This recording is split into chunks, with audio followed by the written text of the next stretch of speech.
flujo sanguíneo es insuficiente en el músculo cardíaco, ¿no? Derivado pues del estrechamiento de la arteria coronaria, que puede causar pues un cuadro clínico característico que viene a ser el dolor torácico, ¿no? Un dolor torácico opresivo. Ustedes ven acá cómo el ateroma formado en la luz de la arteria coronaria disminuye la luz y el flujo distal a esa lesión va a producir pues isquemia miocárdica y por lo tanto va a haber el cuadro clínico de dolor torácico, ¿no?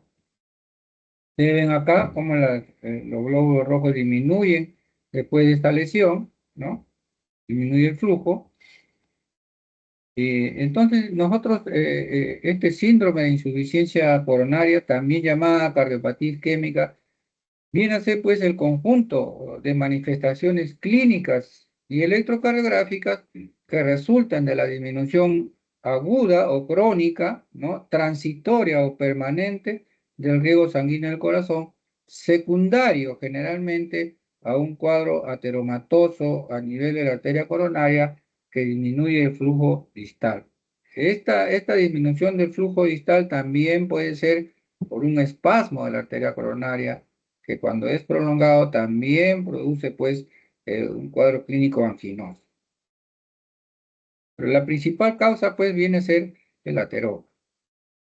Ustedes ven acá las dos arterias, ¿no? Principales, ¿no? La coronaria derecha, que sale del seno coronariano derecho, la coronaria izquierda, que sale del seno coronariano izquierdo, ¿no? Y que es lo que las arterias que van a llevar al flujo al músculo cardíaco.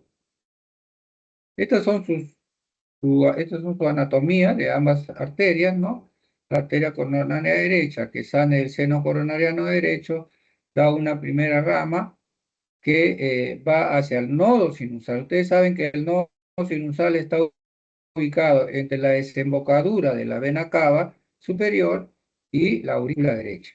Entonces, ahí está el nodo sinusal. Más adelante vamos a ver el sistema de conducción. Entonces, esta arteria coronaria derecha emite ramos marginales agudos, ¿no? Y en su porción distal se subdivide en dos ramos. Un ramo descendente posterior, ¿no? Que emite ramos septales, ¿no? Que es el ramo al septum interventricular, ¿no? Y el ramo ventricular posterior, ¿no? Que es el que va a emitir una ramita, ¿no? Hacia el nodo aurículo-ventricular, ¿no? Irriga el nodo aurículo-ventricular. Entonces, de ahí ustedes saben que del nodo aurículo-ventricular sale el haz de His, que se subdivide pues en dos ramas, una derecha y una izquierda. Más adelante vamos a ver esa parte también. Entonces, esta es la anatomía de la arteria coronaria derecha, que como ustedes están viendo está bastante relacionada pues con el sistema de conducción. La arteria coronaria izquierda sale del seno coronariano izquierdo, ¿no? Mediante un tronco que se subdivide en dos generalmente, ¿no? Una arteria en este caso bifurcada, ¿no? Que da el ramo principal, que es la descendente anterior, ¿no? Que corre por el surco, ¿no? Interventricular, ¿no? El surco interventricular y emite los ramos septales, ¿no? Emite los ramos septales, o sea, irrigan el septum interventricular esta arteria, ¿no? A su vez, esta arteria coronaria izquierda descendente anterior emite ramos pues diagonales, ¿no? Que van a irrigar parte de la cara lateral del ventrículo. El otro ramo que viene a ser la circunfleja, ¿no? La circunfleja que corre por el surco aurículo-ventricular y emite ramos marginales, ¿no? Los ramos marginales que van a irrigar pues la cara lateral. La dominancia, porque a veces dice, no, uno dice es una coronariografía con dominancia derecha. La dominancia la da la arteria descendente posterior, que un 60% sale de la arteria coronaria derecha y en un 30% de la coronaria izquierda a través de la circunfleja por sus ramos marginales, y un 10% esta dominancia es compartida, ¿no? Entonces, ese es parte de la anatomía las arterias coronarias, ¿no? Y cada una, pues, de estas ramas irrigan un área ventricular, ¿no? La coronaria derecha irriga la cara inferior, la, la coronaria izquierda a través de la circunfleja de la cara lateral, la descendente anterior irriga la cara anterior, el septum, y parte también de la cara lateral, ¿no? Entonces, esta es la anatomía del corazón. Entonces, cuando nosotros eh, veamos los cambios en las diferentes derivaciones que nos va a hacer dar la sospecha de que tal o cual arteria está comprometida cuando hay un cuadro de infarto de miocardio agudo. Esta es la circulación, la anatomía de la circulación coronaria. Las arterias, pues, epicárdicas son arterias que van a conducir el flujo hacia el músculo cardíaco, ¿no? Presentándose, pues, a nivel del epicardio, la irrigación, va a la parte intramural y llegan hasta el endocardio, ¿no? Entonces, ustedes saben que las arterias coronarias se irrigan durante la diástole ventricular, o sea, durante el llenado ventricular. ¿Por qué? Porque la válvula aórtica se cierra. Y en ese momento, ¿no? Para producir el llenado ventricular izquierdo, en ese momento es que se irrigan las arterias coronarias, ¿no? Tanto la derecha como la izquierda. ¿No? Acá ustedes ven, entonces, este es durante la diástole y acá vemos las arterias coronarias durante la sístole, durante la fase de contracción ventricular. Entonces, las arterias coronarias, pues, se dividen en arterias epicárdicas, ¿no? Las arterias epicárdicas y arterias intramiocárdicas, ¿no? Las arterias intramiocárdicas, que es donde se producen estas arterias intramiocárdicas, la mayor resistencia al flujo y que son fundamentales en la regulación del flujo coronario, ¿no? Normalmente, pues, este flujo coronario se autorregula por mecanismos locales, ¿no? De acuerdo a las variaciones del consumo de oxígeno en el miocardio, ¿no? Baja el consumo de oxígeno miocárdico y aumenta, pues, el mecanismo metabólico para mejorar ese consumo de oxígeno en el músculo, ¿no? Y esto, pues, induce a distintos grados de vasodilatación de las arterias intramiocárdicas, con el consiguiente, pues, aumento del flujo, ¿no? Entonces, en conclusión, ¿de qué depende el consumo de oxígeno miocárdico? ¿No? Depende principalmente, pues, de la frecuencia cardíaca. A cuanto mayor frecuencia, mayor consumo de oxígeno miocárdico. Cuanto mayor tensión de la pared ventricular, también hay mayor consumo de oxígeno. A mayor fuerza contráctil, también va a haber un aumento del consumo de oxígeno, y cuando hay una masa miocárdica importante, ¿no? O sea, cuando hay hipertrofia ventricular, ¿no? A nivel de los ventrículos.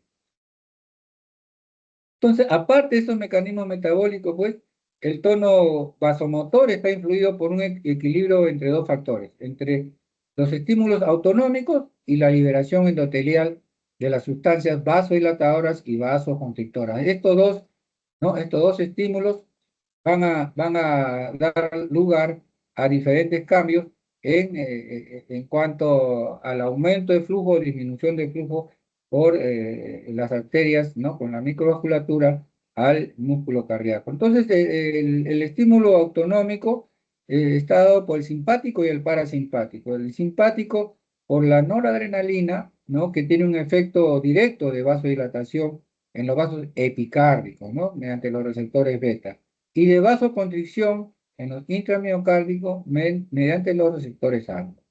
Entonces, el parasimpático, que está mediado por la acetilcolina, tiene un efecto vasoconstrictor directo, ¿no? Y la liberación endotelial de las sustancias vasodilatadoras, como la prostaciclina, el óxido nítrico, el factor relajador del endotelio, y vasoconstrictoras como la endotelina, estimulada, pues, por numerosos factores locales y sistémicos. Entonces, miren cómo hay otros también factores de regulación, ¿no? De autorregulación de los mecanismos de la función de consumo de oxígeno. Entonces, el equilibrio entre estos dos factores, vasodilatadores y vasoconstrictores, ¿no? Van a ser regulados principalmente por el consumo de oxígeno, ¿no? Y que actúan fundamentalmente en la resistencia de las arterias intramiocárdicas, ¿no? Entonces, un aumento potencial del flujo coronario como resultado de la vasodilatación de las arterias intramiocárdicas se denomina reserva coronaria. Entonces, el aumento potencial del flujo coronario como resultado de la vasodilatación de las arterias intramiocárdicas se denomina reserva coronaria y le permite pues al sistema coronario normal satisfacer los aumentos de consumo de oxígeno miocárdico en las diversas circunstancias, ¿no? Cosa que no sucede pues cuando hay enfermedad de las arterias coronarias, ¿no? Generalmente aterosclerosis. Entonces, este flujo insuficiente del músculo cardíaco debido al estanciamiento de la arteria coronaria por un ateroma o espasmo, ¿no? Son las dos causas de estrechamiento de la arteria coronaria, puede causar pues dolor de pecho debido a la isquemia miocárdica. Esta falta de oxígeno miocárdico, llamada insuficiencia coronaria, cardiopatía isquémica, ¿no? Es la consecuencia entonces pues de la disminución en forma aguda o crónica, ¿no? Transitoria o permanente del riego sanguíneo al corazón y que da lugar a manifestaciones clínicas y electrocardiográficas específicas, ¿no? Cambios sobre todo a nivel de la repolarización ventricular, ¿no? Dado pues a nivel del segmento ST, que viene a ser el inicio de la repolarización, y de la onda T, el final de la repolarización ventricular. En esos dos puntos, nosotros vamos a encontrar en un paciente con cardiopatía isquémica crónica o aguda algunos cambios en la morfología de esos segmentos del complejo electrocardiográfico. Es así como se forman los ateromas, ¿no? Y la otra causa, o sea, parte del ateroma, la otra causa viene a ser el espasmo, ¿no? El espasmo coronario, que también disminuye, pues, el flujo distal, ¿no? Para producir un cuadro coronario caracterizado por la angina de pecho, ¿no? Por el dolor de pecho característico, ¿no? Que viene a ser un dolor tipo opresivo, ¿no? Que más adelante vamos a ver. Entonces, ¿cuál es la fisiopatología entonces de la cardiopatía coronaria crónica? En conclusión, viene a ser la formación de la placa aterosclerótica que disminuye pues en forma progresiva la luz del vaso, ¿no? Y está mediada pues por los factores de riesgo, ¿no? Esta mediación de los factores de riesgo está dado pues por la hipertensión arterial, ¿no? La diabetes, ¿no? Que produce pues glicolización avanzada, la dislipidemia, ¿no? La predisposición genética, ¿no? La edad avanzada y el sexo masculino, ¿no? En las mujeres es menos frecuente porque tiene una protección de tipo hormonal. Entonces, la aterosclerosis, ¿no? Que se caracteriza pues por, ustedes ven acá un vaso normal, ¿no? Y acá en la íntima ya hay la formación de ateromas o placas ateromatosas o fibrograsas, ¿no? Que salen de la luz vascular y la obstruyen, ¿no? Ven acá la arteria está limpia, la luz está también adecuada, y acá cuando ya se ha producido la formación del ateroma, va a dar lugar pues a una disminución de la luz del vaso, ¿no? Entonces, cuando esta placa es estable, ¿no? Cuando esta placa es estable y la oclusión de la luz no llega al 70%, el paciente puede estar asintomático, ¿ya? Entonces, y cuando llega a ese 70%, ya el flujo sanguíneo ya es disminuido, es más importante, y va a dar lugar, pues, al cuadro clínico característico de la arteria, característico de la angina de pecho, del dolor que se presenta en este tipo de pacientes, ¿no? Tanto en la cardiopatía coronaria crónica como en la cardiopatía coronaria aguda, que varía en cuanto a su presentación, ¿no? Y duración también. Entonces es así como se va formando la placa ateromatosa, ¿no? Algunas moléculas de colesterol, ¿no? Que se adhieren al endotelio, que es una capa muy fina y que recubre los vasos, dado pues por las turbulencias, ¿no? La hipertensión arterial, la hipercolesterolemia, el tabaco, o sea, todos los factores de riesgo van dañando el endotelio, ¿no? Entonces, este endotelio alterado permite pues que el paso de estas moléculas de colesterol llamados malos, que es el LDL colesterol, y de los monocitos, ¿no? El paso de moléculas de LDL colesterol, ¿no? A la capa media de la pared de la arteria y también produce pues oxidación de la misma, ¿no? El paso pues de monocitos, macrófagos hacia esta capa media va a dar lugar pues al inicio de la formación del ateroma, ¿no? Ustedes ven acá, ya está formándose la placa, ¿no? Los monocitos y macrófagos o macrófagos ya han penetrado a la capa media, ustedes ven acá, capa media de la arteria, fagocitan las partículas del LDL colesterol, que como les dije es el colesterol malo, el colesterol oxidado, y se acumulan en esta capa, ¿no? Se va acumulando en esta capa, ¿no? Ustedes ven el endotelio ya enfermo, ¿no? Algunos monocitos se rompen, ¿no? Y sueltan el contenido del colesterol malo, del LDL, o el que es el colesterol oxidado, ¿no? Que es muy agresivo para la pared de la arteria, produciendo pues una inflamación y debilitamiento de esta capa, ¿no? Endotelial. Y así va avanzando la formación, pues, de este ateroma, ¿no? Ustedes ven acá ya el endotelio alterado, ¿no?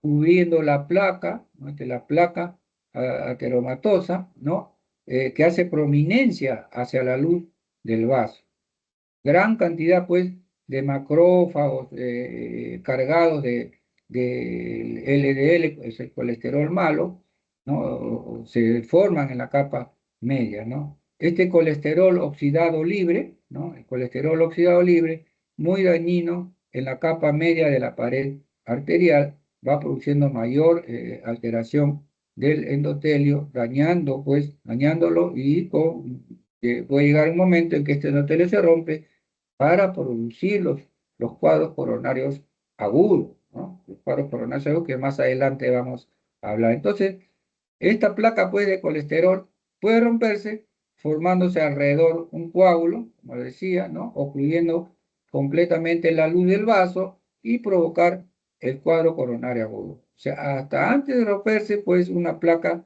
ateromatosa que puede producir una angina estable, que es la que representa, ¿no? La angina estable es la que representa a la cardiopatía coronaria crónica. Acá un resumen de todo lo que hemos hablado, ¿no? Una luz normal, ¿no? Esto es lo que vemos cuando nacemos y conforme vamos avanzando en edad se van formando las placas heteromatosas, que como dice acá, ¿no? Clínicamente, estas placas que van disminuyendo la luz del vaso, pero no en forma importante, puede pasar desapercibido, no producir molestias, por eso que clínicamente es silente, ¿no? O sea, no hay dolor de pecho. Pero conforme va avanzando, esta va disminuyendo la luz del vaso, llega al 70% y puede comenzar a producir, pues, la llamada angina estable, ¿no? Angina que se desencadena sobre todo con el esfuerzo, ¿no? Una angina de esfuerzo que puede ser una angina progresiva, ¿no? De repente se produce a las 10 cuadras, va disminuyendo a las 5 y así hasta hacerse inclusive en reposo, ¿no? Cuando ya esta placa ateromatosa que disminuyó la luz del vaso se accidenta, ¿no? Se rompe, se produce, ¿no? La adherencia plaquetaria para dar lugar a la formación del trombo, que puede tapar parcial o totalmente la luz del vaso. Cuando esta luz del vaso es tapada parcialmente por ese trombo, por ese coágulo, da los síndromes coronarios agudos, ST no elevado. Cuando este trombo tapa totalmente la luz del vaso, produce los síndromes coronarios agudos ST elevado. Entonces, miren ustedes acá, estos son los cuadros coronarios agudos que vamos a tener y que vamos a ver más adelante, ¿no? La angina inestable, el infarto agudo de miocardio, y finalmente puede producirse hasta la muerte súbita, ¿no? Por un síndrome coronario agudo. Entonces, estos son los tres cuadros que nos pueden dar un paciente con síndrome coronario agudo. Acá vemos una placa estable, ¿no? Se mantiene el endotelio ahí alterado, más no está roto, ¿no? En cambio acá, esta es una placa inestable donde hay ya un accidente de placa, una pequeña lesión y que se está dando lugar a la formación del trombo. Entonces, cuando esta placa tenomatosa tiene mucho tejido colágeno y poco componente inflamatorio, decimos que la placa es estable. O sea, esto se produce pues en la cardiopatía coronaria crónica, ¿no? Una placa estable que no se rompe porque tiene mucho tejido fibroso, produciendo pues una obstrucción progresiva, ¿no? Y cuando alcanza por lo menos el 70%, como les decía, de obstrucción de la luz vascular, generan ya los síndromes isquémicos crónicos. La angina representada pues por la angina estable, ¿no? La angina de esfuerzo. Entonces, esta obstrucción de la luz del 70% o más da lugar al desequilibrio pues, entre el aporte de oxígeno y el requerimiento de este por la fibra muscular cardíaca, dando lugar pues al cuadro clínico característico de la cardiopatía coronaria isquémica crónica, ¿no? Es una angina de esfuerzo, ¿no? Es una angina de esfuerzo que como les digo, al inicio puede ser a grandes esfuerzos, conforme avanza la oclusión de la luz del vaso, puede se presentar a moderados esfuerzos y puede ser hasta pequeños esfuerzos. Entonces, ¿cómo definimos después de todo lo que hemos visto en cuanto a la fisiopatología, ¿no? ¿Cómo definimos la cardiopatía coronaria crónica, ¿no? La cardiopatía coronaria crónica pues viene a ser una enfermedad producida por un desequilibrio entre el aporte y la demanda de oxígeno, ¿no? O sea, disminuye el aporte y por lo tanto también disminuye el flujo, ¿no? Y aumenta la demanda de oxígeno debido a la obstrucción de la luz de las arterias coronarias que irrigan el corazón. La capacidad, pues, de las arterias coronarias para irrigar el corazón, en estos casos, es insuficiente e inadecuada para cubrir las necesidades metabólicas del músculo cardíaco. Y esto se debe a que, ya lo hemos visto, ¿no? La acumulación de placa aterosclerótica en las arterias coronarias epicárdicas, ¿no? Las arterias coronarias epicárdicas, ya sea obstructiva o no obstructiva, no sea obstructiva por el ateroma o no obstructiva por un espasmo, ¿no? Que conduce pues a cambios funcionales en la circulación coronaria, ¿no? Entonces, en el síndrome coronario crónico, esta enfermedad pues es progresiva, ¿no? Estable, con periodos silenciosos o sintomática, ¿no? Al inicio, cuando no hay una oclusión importante, puede ser asintomática, ¿no? Y luego, cuando esta oclusión se hace importante, ya comienza a haber síntomas, ¿no? La angina, una angina que es progresiva, ¿no? Que en un inicio puede ser estable y puede volverse esta angina estable en inestable, ¿no? Configurando pues la naturaleza dinámica de la enfermedad expresada en escenarios. O sea, esto cambia de escenario, cambia de cuadro clínico de acuerdo a la evolución de esa placa ateromatosa, ¿no? Que va ocluyendo en forma progresiva la luz del vaso hasta producirse un accidente de placa para producir pues los cuadros coronarios agudos que más adelante vamos a ver, o el síndrome coronario agudo, ¿no? Entonces, De acuerdo al tiempo y forma de presentación, este cuadro de la angina de pecho, de la insuficiencia coronaria, puede ser un cuadro crónico, ¿no? Que es de presentación progresiva en el tiempo, es la angina estable o la cardiopatía coronaria crónica, y, y dado también por un cuadro agudo, que viene a ser la representación de las insuficiencias coronarias agudas, de los síndromes coronarios agudos que ya hemos visto, ¿no? La angina inestable, ¿no? El infarto miocardio agudo ST elevado y no elevado, y la muerte súbita, ¿no? Entonces, ¿cómo se manifiesta la cardiopatía coronaria crónica? Mediante síntomas, ¿cierto? Entonces, ¿cuál es su cuadro clínico? La angina de pecho, no, la angina viene a ser, o significa en latín asfixia, oprimir, ¿no? Eso significa en latín angina. Y está caracterizado este cuadro clínico por un dolor retroesternal, ¿no? Tipo opresivo, irradiado pues a los brazos, ¿no? Irradiado a los brazos, o sea, al hombro, a los brazos, ¿no? Al cuello, a la mandíbula, ¿no? ¿Y cuál es su duración máxima de esta cardiopatía para decir que es una angina estable, ¿no? La duración es de 1 a 10 minutos. Cuando ya hay más de 10 minutos, ya estos pacientes pueden pasar pues de la angina estable a una angina inestable. Entonces, la angina inestable está entre los 10 y 20, 25 minutos de duración.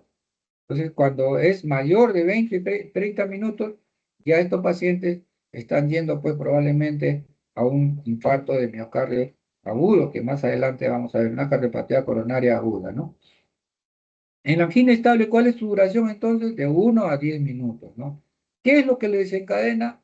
El esfuerzo y las emociones, ¿no? Los factores que lo alivian, el cese de la actividad que lo provocó y el reposo. Y va acompañado en algunas oportunidades pues con síntomas vegetativos como náuseas, vómitos, mareos, sensación de muerte. Eso es lo que sienten los pacientes cuando este dolor ya es cada vez es más intenso y es más duradero, ¿no?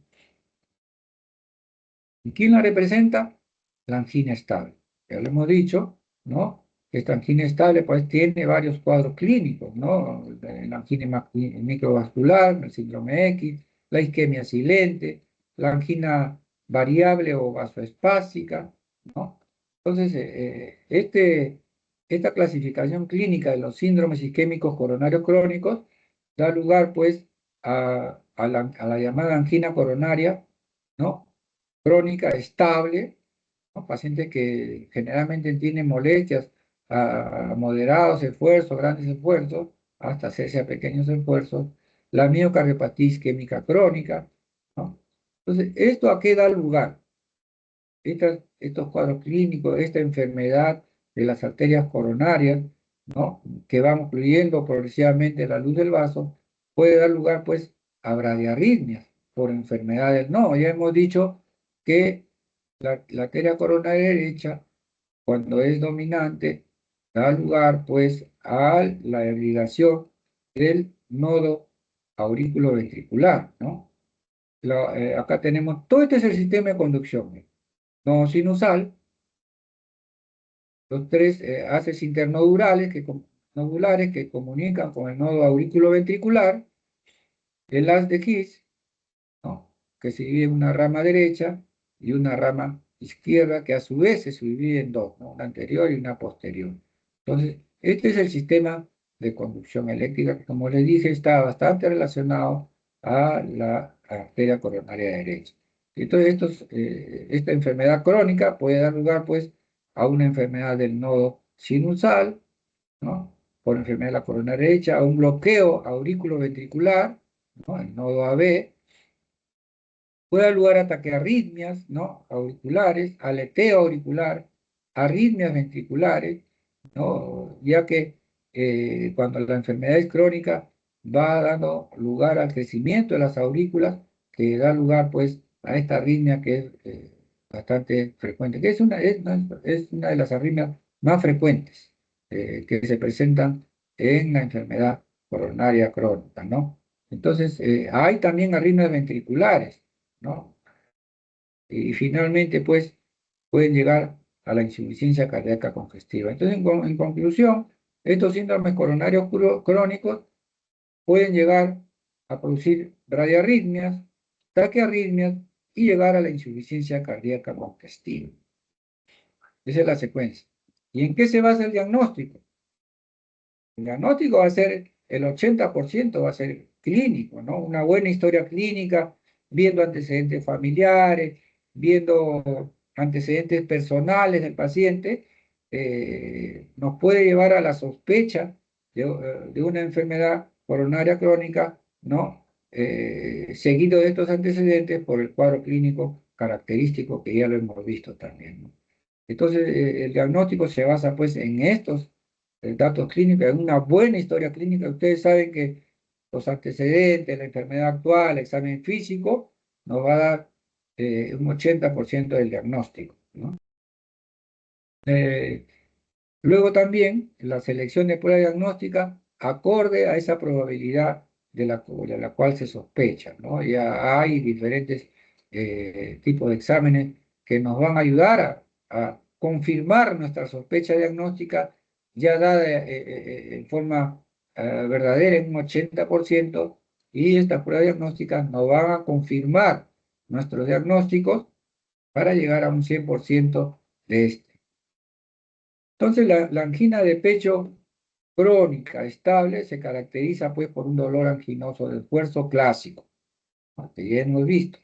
En clase funcional variable según la gravedad, cuanto más enfermedad coronaria, la clase funcional también va variando, ¿no? Que no ha variado en los 3 últimos meses. O sea, en los 3 últimos meses la molestia es similar a la misma distancia, ¿no? Las características dándonos la sospecha de una angina de pecho crónica estable.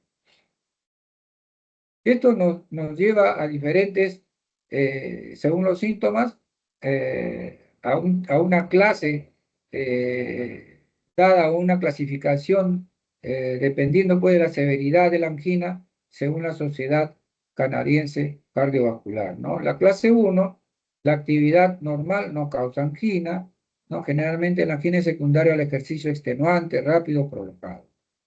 La clase 2, hay una ya ligera limitación de la actividad normal. La angina se presenta pues al andar o subir escaleras rápidamente, ¿no? Subir cuestas o con el ejercicio después de las comidas, temperaturas frías, ¿no? Con estrés emocional, ¿no? O solo durante las primeras horas después de despertarse. Esta es la angina clase 2. La clase 3 ya hay una marcada limitación de la actividad física. Entonces, acá la angina ya se presenta a caminar 1 o 2 manzanas, ¿no? En llano o en un tramo de escalera a velocidad normal y en condiciones normales. Y la clase 4 ya la incapacidad para realizar, pues, cualquier actividad física sin malestar o angina de reposo. Entonces, miren cómo estas clases nos van describiendo el cuadro clínico del paciente para llegar a un diagnóstico certero. Así como el paciente manifiesta su molestia. No, doctor, yo tengo una opresión en el pecho, y abre su palma en la mano y se lo pone ahí en el esternón, ¿no? Y así lo refiere. Y inclusive se comprime el pecho para explicar mejor su dolencia, ¿no? Y dice también, doctor, y esto se me presenta generalmente cuando estoy caminando o cuando camino muy rápido, larga distancia, pero ha ido disminuyendo, ¿no? La distancia. El dolor generalmente comienza en forma lenta y empeora durante unos cuantos minutos antes de desaparecer. Entonces, este tipo de angina se alivia rápidamente con el reposo o medicamento, ¿no? El reposo, o sea, estoy caminando 3, 4 cuadras y me molesta el pecho, tengo la opresión. Paro y me pasa, doctor, dice, ¿no? O sea, ya sin medicamentos, pero conforme va avanzando la enfermedad, ¿no? Ya este dolor puede hacerse, pues, un poco más permanente, necesitando, pues, de vasodilatadores coronarios o la nitroglicerina, ¿no? Sublingual. Y si se presenta nuevamente, tendrá las mismas características de las veces previas. Esta es la característica de la angina estable, ¿no? La angina microvascular, ¿no? Ustedes ven acá que el paciente refiere dolor característico, ¿no? Pero no encuentran nada en el electrocardiograma, se le hace una prueba de esfuerzo y miren ustedes, ¿no? Este es un electrocardiograma normal, miren el ST, este es el ST, este ST es el inicio de la repolarización ventricular, el ST. Todo siente ST y acá está isoeléctrico, ¿no? Está en la línea 0, no ha variado. Entonces, los pacientes, pues, cuando caminan y hay isquemia, presentan esto. O sea, miren, este paciente, ¿no? Durante la prueba de esfuerzo, hace cambios eléctricos, ¿no? A nivel del segmento ST, ¿no? Hace un ST negativo, un ST negativo, un ST negativo, que nos indica que hay una isquemia subendocárdica, ¿no? Una isquemia subendocárdica. Esta isquemia subendocárdica puede estar ahí y volverse subepicárdica porque va ascendiendo del endocardio hacia el epicardio. Pero en la prueba de esfuerzo, cuando uno ve este trazado con cambios en el segmento ST, que es lo que uno busca, ¿no? Uno tiene que detener la prueba, porque si sigue, estos pacientes pueden llegar a un infarto durante la prueba de esfuerzo. Entonces, miren ustedes, se le paró la prueba y a los 4 minutos ya va revirtiendo. Acá todavía hay un discreto desnivel mínimo, pero ya va revirtiendo, va a revertir hacia el basal. Allá tiene enfermedad coronaria, dice uno, ¿no? Uno le hace la coronariografía y tiene sus arterias coronarias, pues, eh, con lesiones no muy importantes, ¿no? Ustedes ven acá la coronaria derecha, ¿no? Con sus ramos, y acá hay una pequeña lesión, pues, que será de un 40%, 30%, y como le decía, 70% más ya se considera una lesión severa que produce cuadro clínico, ¿no? Pero acá tenemos la coronaria izquierda, tronco de la coronaria izquierda, la descendente anterior, que no se ve lesiones, ¿no? Los ramos sectales, sus ramos diagonales, y acá la circunfleja, que tampoco se ve lesiones. O sea, el problema en este paciente es microvascular, ¿no? Al nivel de la microvasculatura. Entonces ahí tenemos el síndrome X, la angina microvascular, la angina con coronarias, ¿no? Epicárdicas normales. La isquemia silente es la situación en la cual, pues, pueden documentarse signos metabólicos, ¿no? Hemodinámicos, funcionales y electrocardiográficos del desequilibrio entre el aporte de oxígeno al miocardio y la demanda de este, ¿no? Sin que se acompañen, pues, de síntomas reconocibles, ¿no? Entonces, hay una clasificación de esta isquemia silente que la da Kohn y Bramwell. Kohn viene a ser, dice acá, la isquemia silente tipo 1, pacientes totalmente asintomáticos, descubrimiento casual, dice, ¿no? Hay pacientes, pues, que no, por ejemplo, van a hacer un riesgo quirúrgico, le toman y hay cambios isquémicos, ¿no? Entonces ahí ya se le hace las otras pruebas diagnósticas. En el tipo 2 de Crohn, pacientes que quedan asintomáticos tras un infarto de miocardio, pero que siguen presentando isquemia activa. O sea, aparte, porque cuando ya el paciente hace infarto de una enfermedad, esa área no duele porque está muerta, pero probablemente tiene otras arterias comprometidas, ¿no? Y sigue presentando, pues, isquemia activa, ¿no? Branco lo dividió en tres, ¿no? Clase 1, tipo 1, pacientes sin cardiopatía coronaria isquémica conocida. Clase 2, pacientes con cardiopatía isquémica conocida. Y clase 3, pacientes que presentan isquemia sintomática y asintomática, ¿no? Entonces son la clasificación en cuanto al tipo de angina en caso de isquemia silente. Entonces, la isquemia silente, pues, se presenta en pacientes con múltiples factores de riesgo, ¿no? Sobre todo en diabéticos e hipertensos. Más en diabéticos que hipertensos, ¿no? El paciente ese no siente nada, pero tiene cambios en el electrocardiograma, ¿no? Entonces, estos pacientes hay que estudiarlos, ¿no? Se le define por la evidencia de isquemia miocárdica sin dolor o equivalentes anginosos, ¿no? Y se le identifica por cambios eléctricos transitorios del segmento ST, alteraciones de la perfusión miocárdica, ¿no? Que son ya estudios para confirmar nuestra sospecha diagnóstica, y alteraciones reversibles de la movilidad parietal, ¿no? Pacientes que, por ejemplo, uno les hace un ecocardiograma, ¿no? Tiene una función contráctil normal, le pone dobutamina, se acelera la frecuencia cardíaca y producen cambios isquémicos, lo que quiere decir que hay pues enfermedad coronaria, ¿no? Otras causas. Otras causas, tenemos pues de angina, ¿no? Ritmos cardíacos anormales, ¿no? Anemia, ¿no? O sea, hay pacientes pues que tienen, por ejemplo, extrasístoles, o sea, latidos prematuros frecuentes, ¿no? Donde su corazón, la sintomatología, ellos tengo palpitaciones, doctor, ¿no? Eh, a veces se me acelera, son muy rápidas, ¿no? O el ritmo cardíaco no es anormal cuando hay una hipofibrilación auricular, que como le decía, es una de las más frecuentes, ¿no? La anemia también. Esto es importante cuando un paciente, por ejemplo, ustedes han visto un paciente, el paciente nunca les, eh, dijo que tenía dolor de pecho, o sea, no había cuadro coronario, pero de repente viene, doctor, tengo presión en el pecho, y ustedes lo ven, lo miran y está pálido. Entonces, hay que hacer un examen de hemoglobina y se van a dar con la sorpresa de que ese paciente que con arterias coronarias normales, pero con hemoglobina muy baja, ¿no? Los pacientes a veces llegan con 5 o 6 de hemoglobina, entonces tienen derecho a hacer esas molestias, ¿no? Otra causa es el espasmo de la arteria coronaria, llamada también angina de Prince-Meta. O sea, pacientes que producen, pues, una disminución de la luz por espasmo de la arteria coronaria, ¿no? Como hemos visto en la imagen al inicio.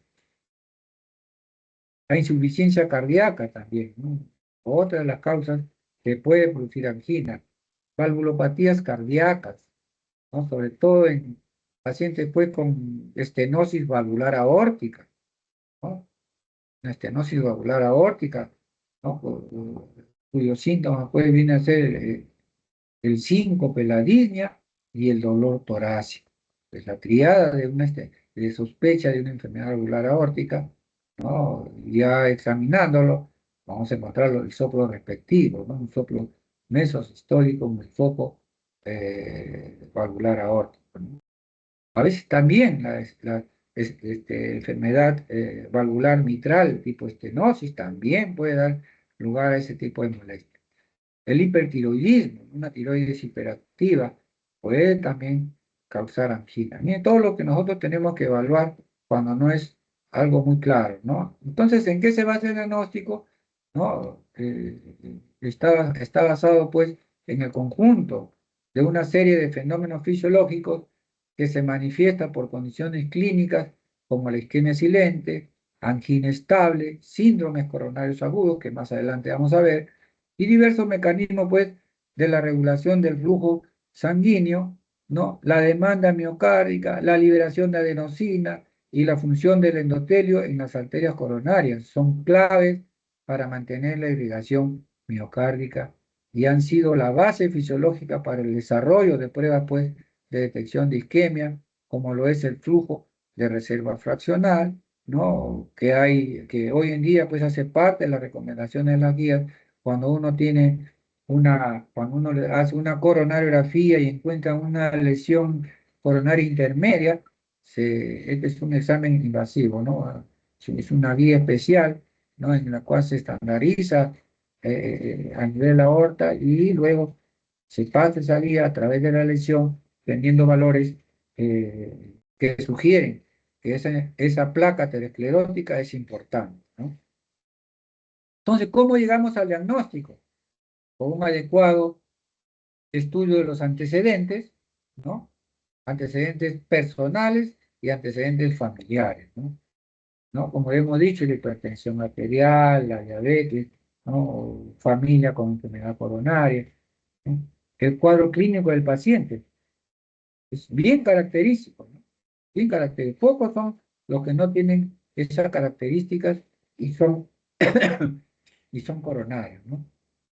El electrocardiograma de reposo, ¿no? El electrocardiograma de reposo es importante también. Hay pacientes que, bueno, que salen, tienen un cuadro clínico característico, tienen un electrocardiograma normal, entonces se les hace pruebas que descarten esa posibilidad por el cuadro clínico. Ustedes ya saben que el cuadro clínico y el examen físico es lo más importante. Entonces, si tenemos dudas, realizamos todas las pruebas que nos ayuden a llegar al diagnóstico, ¿no? Entonces, entre las pruebas diagnósticas tenemos pues el electrocardiograma de reposo, el electrocardiograma de esfuerzo, ¿no? O sea, la prueba de esfuerzo, el Holter, que es un monitoreo electrocardiográfico ambulatorio, no menor de 24 horas, ecocardiograma de reposo, ¿no? Ecocardiograma de esfuerzo, ¿no? La medicina nuclear. En este ecocardiograma de esfuerzo, como le digo, lo hace con doutamina, ¿no? Acelera la frecuencia cardíaca y va a dar lugar a cambios de tipo isquémicos en esa aceleración, ¿no? La medicina nuclear, ¿no? Una perfusión miocárdica para ver si hay isquemia miocárdica o si hay inclusive hay necrosis, ¿no? Donde no perfunde eh, la sangre. La tomografía espiral multicorte, que el TEN con protocolo coronario, que nos va a dar imágenes muy cercanas al cateterismo cardíaco, o sea, al estudio invasivo, ¿no? La resonancia magnética cardíaca también nos va a ayudar al diagnóstico. Finalmente, el examen invasivo viene a ser la hemodinámica, ¿no? Mediante un cateterismo cardíaco y una coronariografía. Una coronariografía. Entonces acá tenemos, ¿no? El patrón de isquemia más frecuente en la cardiopatía coronaria crónica está dado pues por la inversión de la polaridad y la simetría de la onda T. El diagnóstico pues de cuadros isquémicos agudos como la angina inestable e infarto miocardio agudo, ¿no? Secuela de infarto en miocardio previo, ¿no? Una onda Q mayor de un tercio de la onda R, una onda Q empastada, esa nos va a dar que este paciente ha tenido un infarto anterior, ¿no? Entonces, el patrón de lesión y daño tisular está conformado, pues, por la depresión o elevación del segmento ST, ¿no? Según la lesión sea subendocárdica o subepicárdica. Cuando la lesión es subendocárdica, entonces va a dar lugar a una depresión del segmento ST. O sea, es lo que llaman infarto de miocardio agudo, ST no elevado. Ahí el ST está negativo. Y el otro cuadro, esto es en los cuadros coronarios agudos, que también más adelante vamos a ver. El infarto de miocardio agudo, ST elevado. Ese segmento ST elevado nos dice, pues, que hay una lesión subepicárdica. Una lesión subepicárdica, ¿no? Y en ambos, pues, tenemos que actuar lo más rápido posible para evitar la mayor cantidad de tejido comprometido con la necrosis. El electrocardiograma, ya hemos visto acá, ¿no? La onda Q, que es un tercio mayor que la onda R, es una onda Q empastada. El patrón de isquemia más frecuente, una onda T negativa, simétrica, normalmente es asimétrica, ¿no? Esta es simétrica, ¿no? Y la polaridad está invertida, ¿no? Este debe ser positivo y se hace negativo. El patrón de lesión con daño tisular, ¿no? Está configurado por la depresión o elevación del segmento ST, como hemos dicho, en los cuadros de infarto en miocardio agudo. Elevado, ST subepicárdico, no elevado, ST subendocárdico. Acá tenemos el patrón del electrocardiograma de un infarto en miocardio agudo, ST no elevado, ¿no? Un segmento ST negativo, y este es un patrón electrocardiográfico de un paciente que llega con infarto y miocardio agudo, ST elevado. Hay lesión epicárdica, ¿no? Entonces, miren ustedes, acá, por ejemplo, a veces los pacientes llegan con una micro-Q nomás, pero conforme va avanzando en tiempo esa isquemia, va a producir más necrosis. Entonces, esta Q va a ir creciendo, lo que nos dice que la necrosis cada vez es mayor, ¿no? Hasta haberse producido ya un área importante, ¿no? Por lo tanto, nosotros tenemos que resolver estos cuadros lo más pronto posible, ¿no? Con el tratamiento. Es un electrocardiograma normal, ¿no? Un electrocardiograma normal. Ustedes ven que el segmento ST, el B1, D2, D3, normal, las ondas T son positivas. Acá en ABR es el único complejo, ¿no? Por vectores, en que todo este complejo, el P, Q, R, S, T, son negativos, es el único en ABR. ABL también con sus ondas T positivas, ondas T positivas. Acá las precordiales, B1, B2, B3, B4, B5, B6, también, ¿no? Este es un electrocardiograma normal. Acá ya vemos imágenes de isquemia, ¿no? Isquemia, ¿no? Unas ondas T algo simétricas, ¿no? Que nos hablan de que hay una isquemia miocárdica, pues. B1, B2, B3, ya es una isquemia miocárdica anterior extensa porque se va hasta B6. Esta es una coronariografía donde vemos pues lesiones importantes de la arteria descendente anterior, en este caso, ¿no? Estos son los ramos septales. Acá también, miren, ¿no? Este es su calibre verdadero, pero hay mucha enfermedad. Todo esto está lleno de ateroma, ¿no? Los ramos septales y los ramos diagonales. Esta es la circunfleja coronaria derecha, que había puesto en la imagen, el ramito del nodo sinusal, los ramos marginales, la arteria descendente posterior con sus ramos septales, la ventricular posterior, de donde sale la irrigación para el nodo aurículo ventricular, ¿no? Entonces, miren cómo nosotros encontramos las arterias en estos pacientes coronarios crónicos, ¿no? Otra de las pruebas diagnósticas, un electrocardiograma de esfuerzo, ¿no? Esta es una faja sin fin, paciente monitorizado, y uno va viendo el monitor y el trazado electrocardiográfico, ¿no? Acá la enfermera ayudando al médico, ¿no? Tomándole la presión. Miren los cambios que se puede producir en esta prueba de esfuerzo, un ST negativo, ¿no? Que es lo primero que produce una isquemia subendocárdica, ¿no? Y miren ustedes acá, tiene más de 3 milímetros. Miren acá, ¿no? Es una isquemia importante, es una prueba de esfuerzo positiva severa, ¿no?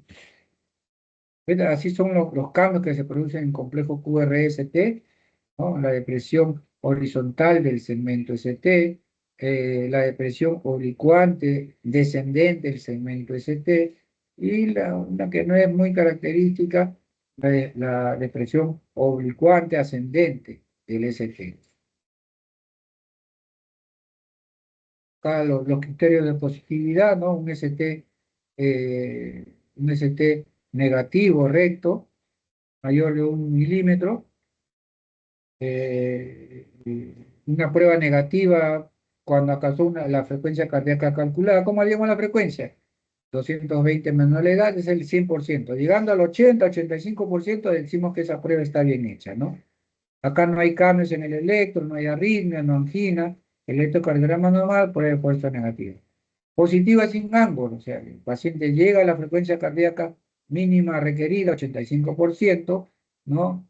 La respuesta expresora normal, pero se encuentra una depresión patológica del segmento ST, ¿no? Un ST negativo. Se considera como positiva. Sin ángora, este solamente hay cambio en electro y ya es positiva. Positiva con ángulo. Paciente, pues, con una respuesta expresora normal, frecuencia cardíaca la esperada, ¿no? Donde hay una depresión patológica también del segmento ST.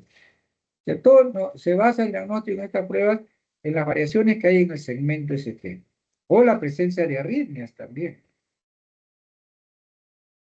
Las contraindicaciones de la prueba de esfuerzo: infarto de miocardio agudo, menor de 3 días, angina inestable, arritmias no controladas sintomáticas, estenosis aórtica severa, insuficiencia cardíaca no controlada, embolia pulmonar aguda, miocarditis o pericarditis, disección de la aorta aguda e incapacidad física o psíquica, ¿no? Son las contraindicaciones para realizar una prueba de esfuerzo. Este es el folder que les decía. Este es el monitoreo electrocardiográfico no menor de 24 horas. Ahora hacen hasta días, porque es un aparatito más pequeñito, inclusive lo ponen a nivel subcutáneo. No son, ha avanzado mucho este tipo de estudios. Entonces, este es lo más frecuente que se hace, ¿no? En pacientes se les coloca 24 horas y después uno lo ve en el sistema qué pasó durante esas 24 horas. Y lo que nos fijamos, pues, en el ritmo, ¿no? En el segmento ST, en la onda T, ¿no? Y las arritmias que puede presentar este paciente. Por ejemplo, acá esta es una fibrilación auricular, ¿no? Ustedes ven que el RR es diferente, ¿no? Es diferente. O sea, ahí la frecuencia, pues, auricular va a más de 300 latidos por minuto. Y son controladas por el nodo auriculoventricular, que deja pasar cierta cantidad. Las arritmias ventriculares, ¿no? Estas sístoles son complejos anchos que van en dirección opuesta al complejo electrocardiográfico normal, ¿no? Con pausas compensadoras, ¿no? Ese, este es unifocal y este es multifocal. Ustedes ven que la morfología de las sístoles son diferentes. Y acá un biqueminismo, ¿no? Un latido normal, otro normal, un latido normal, otro normal. Acá lo mismo, ¿no? Latido normal, otro normal, el feminismo, ¿no? Ventricular. El flúter son ondas similares a las de la fibrilación auricular, pero más grandes, ¿no? Como dicen, en la fibrilación auricular viene el serrucho pequeño, en la flúter auricular viene el serrucho grande, ¿no? Acá ya hay trastornos de conducción. O sea, como decía, una enfermedad coronaria puede producir también trastorno de conducción, ¿no? A nivel del nodo auriculoventricular, ¿no? Irrigado por esa arteria nodal que en su mayoría sale de la coronaria derecha. Pues miren ustedes acá un PR largo. Ustedes saben que el PR normal es no más de un cuadro grande, o sea, más de 0,12 hasta 0,20. Es el PR normal, ¿no? Y acá está más de eso, ¿no? O sea, hay un bloqueo auriculoventricular, ¿no? Un bloqueo auricular de diferentes grados, ¿no? Y ahí es una taquicardia ventricular, complejo normal, tetracito ventricular. Y acá hay más de 3 complejos, ¿no? Esta es una taquicardia ventricular sostenida. Cuando es hasta 3, se habla de taquicardia ventricular no sostenida. Pero ya más una, ya se habla de taquicardia ventricular sostenida. Acá tiene 1, 2, 3, 4, 5, ¿no? Ese es el trazado que se presenta en el Hall. El otro examen, el ecocardiograma, se usa para visualizar la estructura del corazón, ¿no? La función hemodinámica, ¿no? Enfermedades cardíacas congénitas o adquiridas, permite clasificarla, pues, según su intensidad y origen. El ecocardiograma, ¿no? Para ver cómo está la función contráctil de los ventrículos, ¿no? Y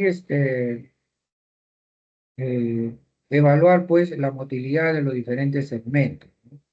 Esta es una foto donde se ve, pues, el lado derecho, ventrículo derecho, aurícula derecha, ventrículo izquierdo, aurícula izquierda. El test de perfusión miocárdica, que es un estudio, pues, con radiofármaco, tenesio 99, se concentra en el tejido miocárdico el 2% de la dosis administrada, se fija en las mitocondrias, ¿no? Solo atraviesa las membranas de las células vivas.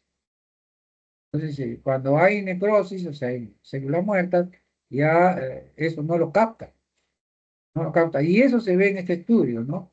Eh, Permite, pues, evaluar indirectamente la irrigación, la perfusión, por eso se llama perfusión miocárdica, global o regional, ¿no? Del ventrículo izquierdo y su viabilidad. si es viable o no es viable, ¿no? Tiene dos fases, una fase de estrés y otra de reposo. De repente en la de reposo no sale positivo y le hacen el estrés y sale positivo, ¿no? Sabemos una perfusión, ¿no? Donde hay un pequeño infarto acá, ¿no? Un pequeño infarto, se le hace, este es en reposo. Miren un esfuerzo, ya la isquemia es grave, ¿no? La isquemia es grave. O sea, una arteria ahí debe estar con una lesión severa. La tomografía espiral multicorte, el TEN coronario que le llamamos, ¿no? Este valora el estado de las arterias coronarias con mucho detalle y de forma mínimamente invasiva. Hacer un diagnóstico precoz de la presencia de la aterosclerosis está dada también por esta tomografía. No requiere de la administración de contraste, si se usa, ¿no? Se consigue imágenes de 3 dimensiones de alta resolución. Este estudio es muy bonito, muy similar como si uno hiciera una coronariografía, que es un estudio invasivo, con eh, la inyección de contraste, ¿no? Más adelante vamos a ver imágenes. ¿Cuál es el objetivo de la tomografía de multicorte? Evaluar la luz de los vasos coronarios, donde se originan las arterias coronarias y cuál es su trayecto, ¿no? O sea, tienen origen anormal, tienen origen normal, también lo detecta, ¿no? Identificación de zonas potenciales de estrechez, ¿no? Que se considere relevante o significativa para su respectivo tratamiento, ¿no? Diagnóstico oportuno para evitar problemas futuros como infartos o la angina de pecho, ¿no? Miren ustedes qué bonito acá. Esta es una tomografía espiral multicorte, ¿no? La arteria aorta. Este es el tronco de la coronaria izquierda. La circunfleja que, como les decía, recorre por el surco auriculoventricular, ¿no? Que da ramos marginales, ¿no? Y que va a irrigar la cara lateral del ventricular. El otro ramo del tronco de la coronaria izquierda, la descendente anterior, que corre por el surco interventricular para dar ramos septales, ¿no? A este nivel, y ramos diagonales que también irrigan parte, pues, de la cara lateral, ¿no? Acá tenemos la coronaria derecha,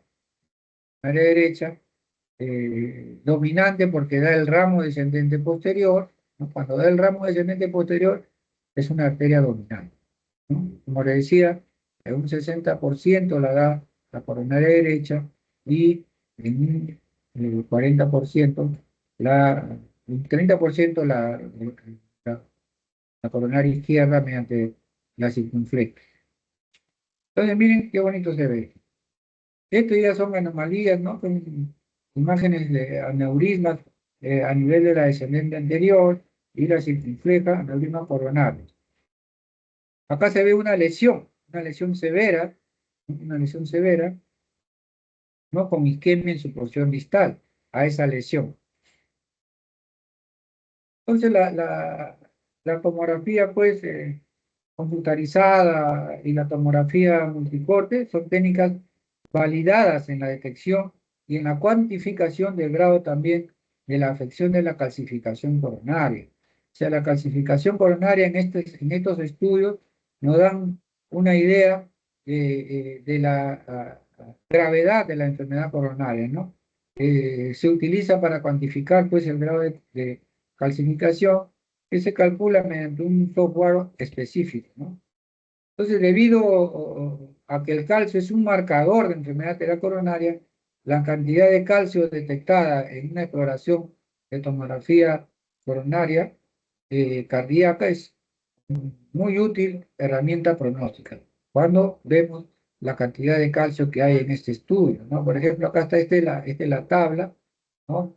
El score de calcio con presencia de enfermedad coronaria, del 0 al 400 son, ¿no? Indicios, 0 indicios no hay, 1 a 10 mínimos, de 11 a 100 leves, de 101 a 400 moderados de enfermedad coronaria, y más de 400 ya se considera una sospecha, considera importante de enfermedad arterial coronaria. La resonancia es otra de los estudios especiales que nosotros realizamos, ¿no? Acá es para detectar daños sobre todo en el tejido del corazón, ¿no? O problemas con el flujo de sangre en el corazón o en las arterias coronarias. Puede ayudar en el diagnóstico de la cardiopatía coronaria microvascular, así como de la enfermedad de las arterias coronarias obstructivas o no obstructivas, ¿no? O sea, cuando hay espasmo, o sea, la angina de pecho por espasmo coronario, ¿no? Entonces, una resonancia magnética cardíaca también puede ayudar a explicar los resultados de otras pruebas de imágenes. La tomografía, el PET scan, ¿no? Este es un PET scan, una tomografía por emisión de positrones.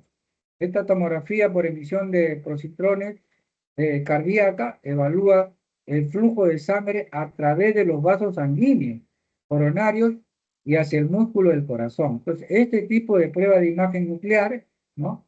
Puede ayudar a diagnosticar la cardiopatía coronaria microvascular. O sea, si nosotros sospechamos de una angina microvascular, tenemos que pedir este tipo de examen, una tomografía por emisión de positrones, o PET scan.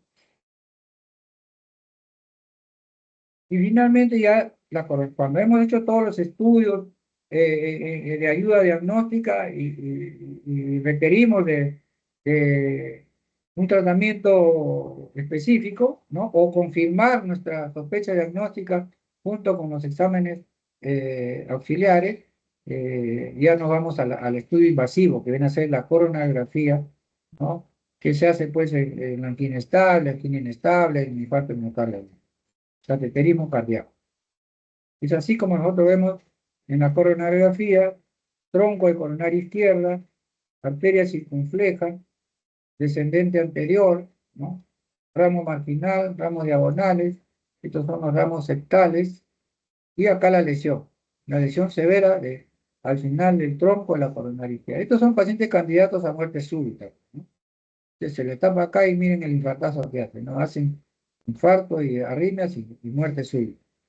Entonces, son los pacientes que no llegan, o si llegan a la emergencia ya llegan fallecidos, ¿no? Están muertos.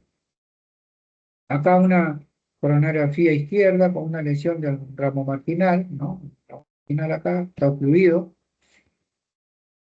Acá, este es el síndrome de Takotsubo, ¿no? Este es un cuadro clínico producido pues por un espasmo prolongado, ¿no? O sea, se ve una discinesia apical transitoria, ¿no? Que produce un grado variable de disfunción ventricular predominante izquierda y por definición reversible, por aumento repentino de las hormonas de estrés. Entonces, estos pacientes llegan con un dolor característico de un infarto, generalmente son mujeres, después de una discusión, un estrés severo, ¿no? Ustedes miren sus coronarias normales, ¿no? La coronaria derecha, normales, y la coronaria izquierda también, normales, no se ve lesiones, ¿no? Uno le hace la ventriculografía y miren ustedes acá, un volumen diastólico acá ligeramente aumentado, y durante la fase contráctil, ¿no? Donde el ventrículo debería de salir más o menos hasta acá nomás, es toda la hipocinesia que se presenta en estos pacientes que hacen pues un espasmo prolongado, pero que después revierte. Esto revierte casi a lo normal. Ese es el síndrome de Takotsubo, por un espasmo prolongado de la arteria coronaria sin lesión. Entonces, el flujo de reserva fraccional, ya lo hemos visto, ¿no? Relacionada pues a la presión instantánea en el periodo libre de ondas y la angiotomografía de arterias coronarias.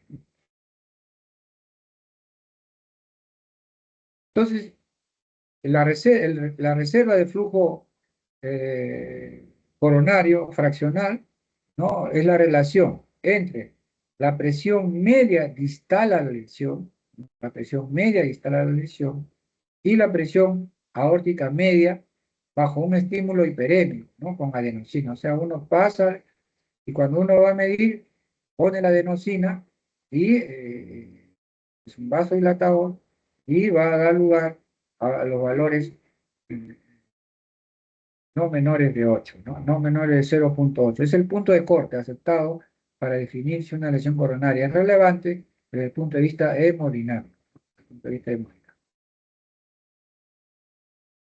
Entonces, la angiotomografía coronaria, mediante la tomografía computarizada, pues ya se ha posicionado como una alternativa no invasiva para la evaluación de la anatomía coronaria, ¿no? Y al presente. ¿Sí? Estos estudios son válidos, ¿no? Nos ayudan bastante, pero a veces eh, puede estar no bien tomado y nos dan un informe no real. Entonces, al final uno llega a hacerle su coronariografía cuando hay duda, ¿no? Cuando hay duda, el paciente sigue con angina, todo. Entonces, en conclusión, ¿cuál es el objetivo del tratamiento? Es un resumen, ¿no? Porque más interesa el cuadro clínico, los exámenes, el examen físico, ¿no? Realizar una buena historia clínica y para finalmente llegar a un tratamiento. Entonces, el objetivo del tratamiento es mejorar el pronóstico, ¿no? Evitando el infarto. Esto es lo que no tiene que evitar. Evitar el infarto y una muerte súbita. Esto hay que nosotros tener en cuenta, el objetivo del tratamiento. El otro objetivo, minimizar o eliminar los síntomas. No es bonito estar pues con opresión en el pecho cada vez que uno camina. Pues. 3, un manejo adecuado de los factores de riesgo, ¿no? Control de la presión arterial, control de la diabetes, control de la dislipidemia y otras alteraciones, ¿no? Anemia, todo lo que hemos visto, ¿no? La actividad sexual puede causar también angina, ¿no? Entonces, esto es lo que hemos visto en la parte, hemos visto parte de la cardiopatía coronaria crónica y parte de la cardiopatía coronaria aguda. Vamos a ver un ratito, un momento.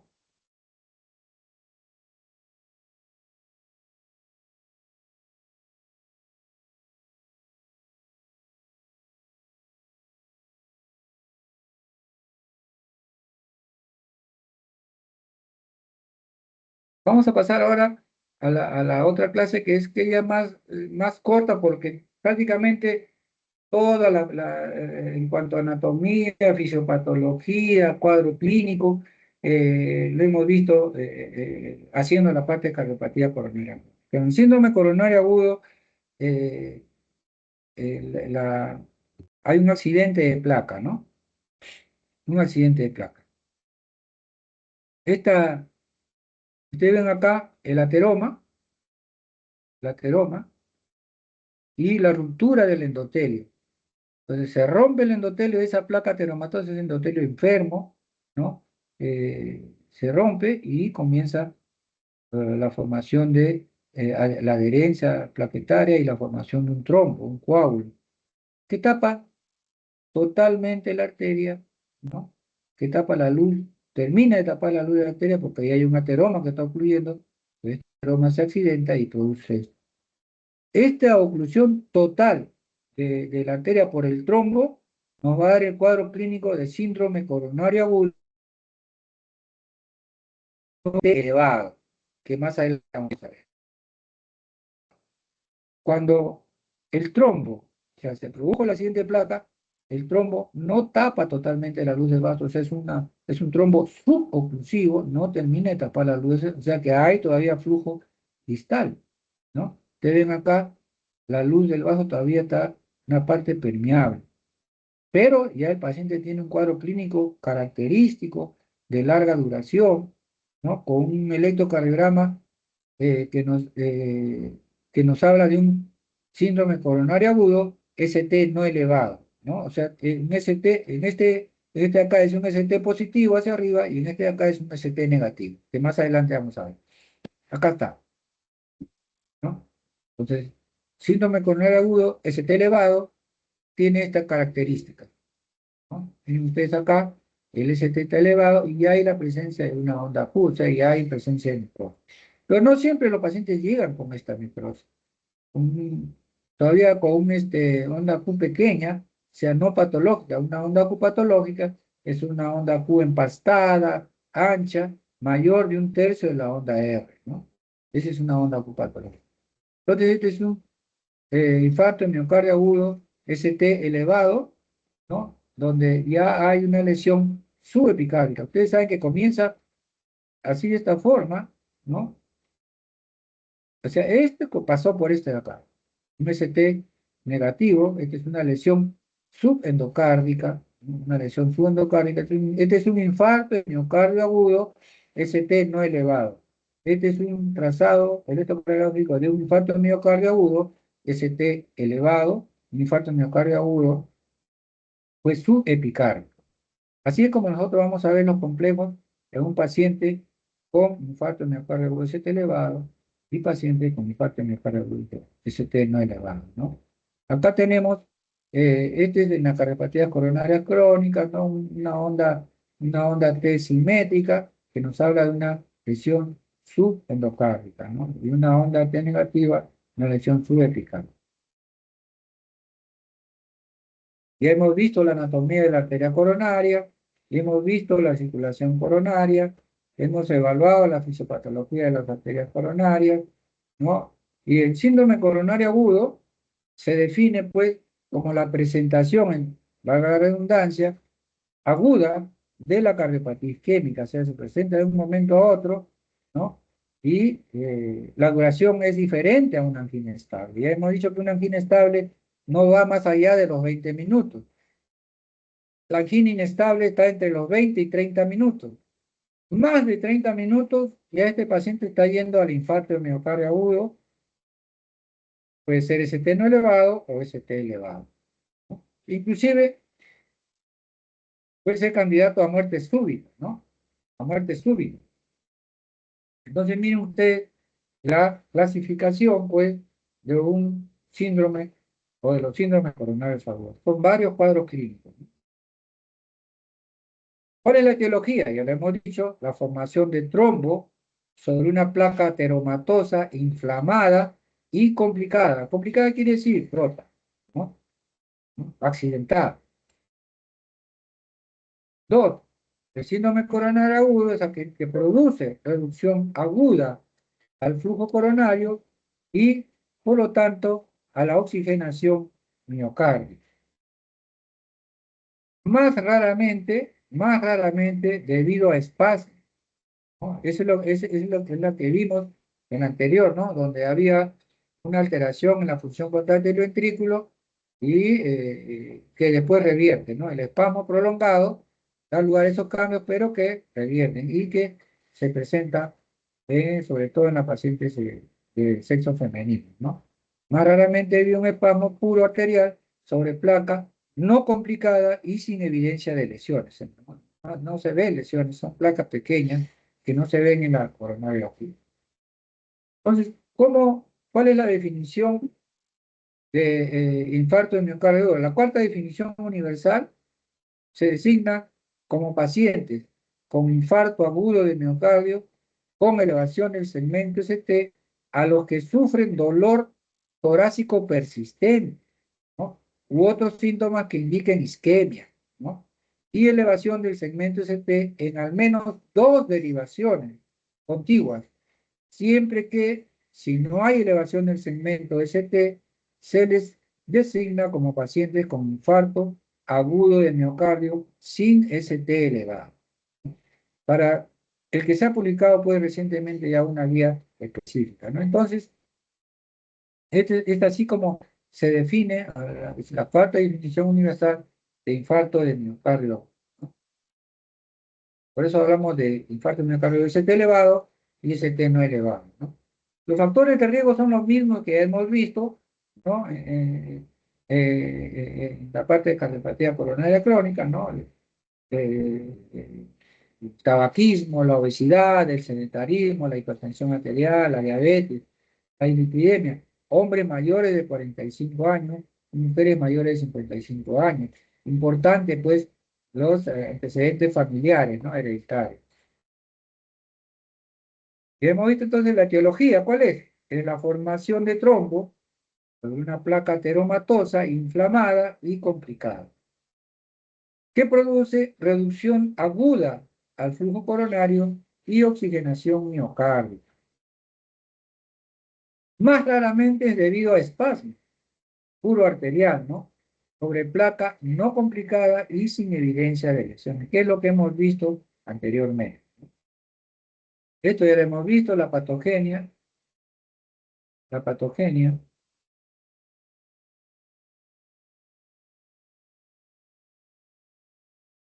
Este es un resumen, ¿no? Es un resumen de qué es lo que se produce, ¿no? En forma así progresiva. Todo esto, hasta acá, la angina estable. Por eso se pone acá, angina de fuerza. O claudicación, o sea, porque la enfermedad arterial no solamente es en el corazón, es a nivel cerebral, a nivel de las extremidades. Entonces así nacemos, sin placa, conforme vamos avanzando en edad, se va formando la placa ateromatosa, algunos más que en otros, ¿no?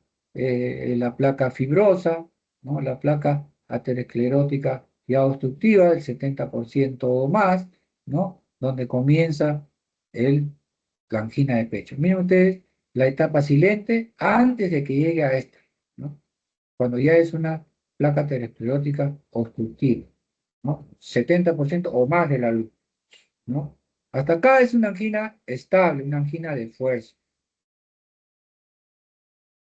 Luego de esto puede pasar acá, ruptura de placa, ¿no? Fisura, una fisura en la placa, ¿no?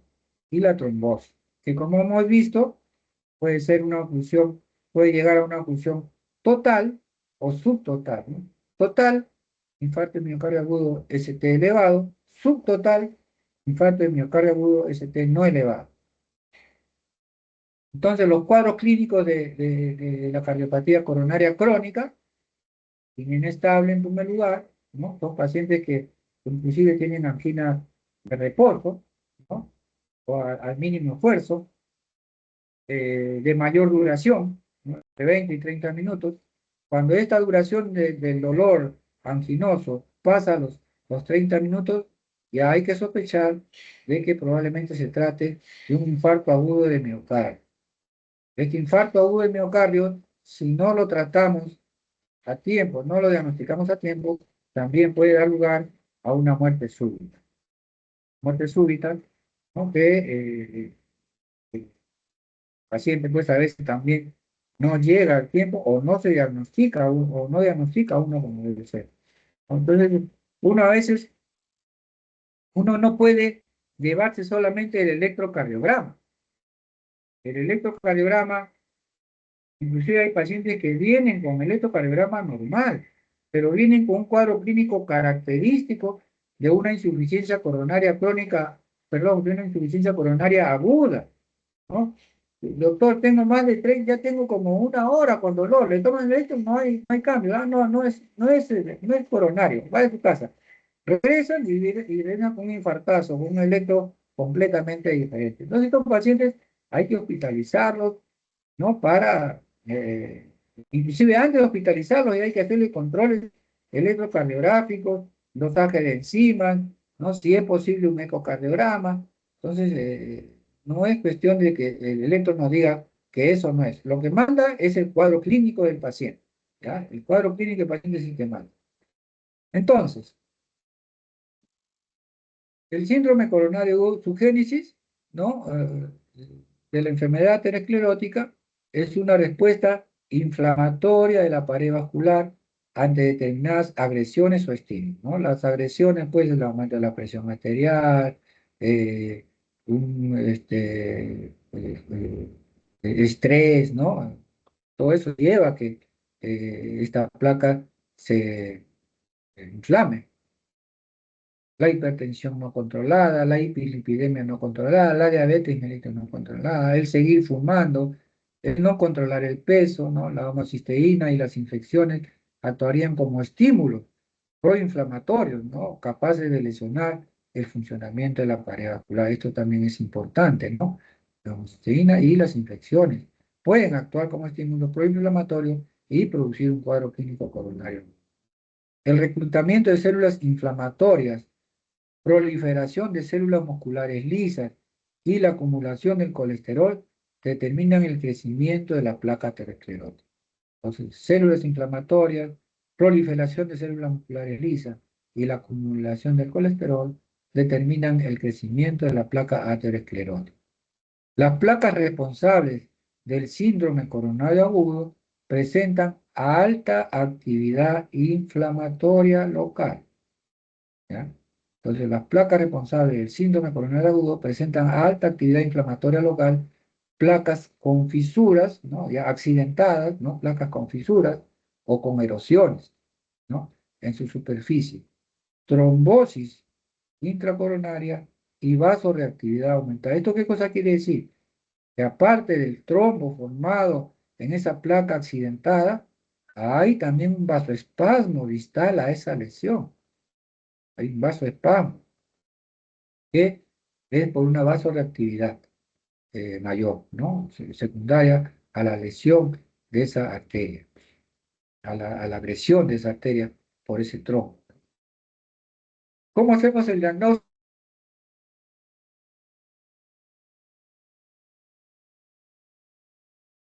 Síndrome coronario agudo pues se define como síntomas de isquemia miocárdica, ¿no? O sea, dolor torácico opresivo, retroesternal, con irradiación al cuello, a la mandíbula, a las extremidades superiores, ¿no? E inclusive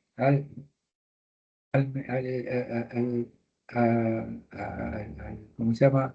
Al dorso, del tórax, ¿no? Todo eso tenemos que ver, ¿no? Con elevación o sin elevación del ST, ¿no? O sea, con elevación ST elevado y sin elevación ST negativo. Ese es por eso no es que sin elevación que sea isoeléctrico, no. A esto se refiere a ST negativo, ¿no? Ya hemos dicho también que la elevación del ST, ¿no? Infarto miocardio agudo ST elevado, lesión subepicárdica, infarto de miocardio agudo no elevado, lesión subemicárdica. Liberación de los biomarcadores de necrosis, ¿no? Es importante entonces el cuadro clínico, el electrocardiograma y los biomarcadores para llegar a un diagnóstico preciso y rápido. Diagnóstico preciso y rápido. Ya hemos visto esta imagen, ¿no? Síndrome coronario agudo ST no elevado, síndrome coronario agudo ST elevado, ya secuela de necrosis cuando hay una onda Q patológica, una onda Q empastada, ancha, mayor del tercio de la onda R.